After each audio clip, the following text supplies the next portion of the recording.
How to connect Ko-Fi to PayPal. Hey guys, today I'll show you how you can connect Ko-Fi to PayPal. So let's get started. So after you've signed up for Ko-Fi and you're going through the initial setup, one of the first things you'll come across is choosing how you want to receive money.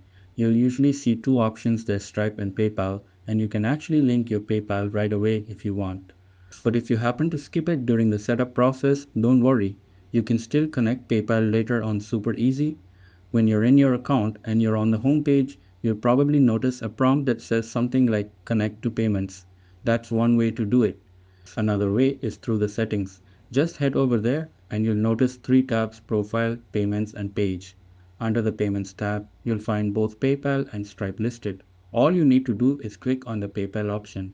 Now when you click on it, it's going to pull up a little window where it automatically detects the email address linked to your Ko-Fi. If that email is the same one connected to your PayPal, you can just go ahead with it. If not, just delete it and type in the right one. Make sure to check your country as well. If it's not correct, you can change that before moving forward.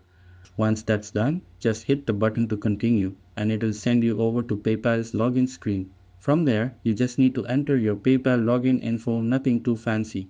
If you have verification set up like text confirmation or the mobile app, just go ahead and confirm it however you usually do. I use the mobile app for this, so I just open it up and approve the login request. After that, PayPal will let you know you're all set. You'll be redirected back to Ko-Fi and you'll see a little confirmation saying that your PayPal is now connected.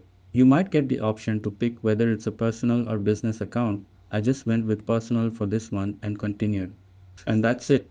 Once you're back on Ko-Fi, you'll see that PayPal is fully linked up.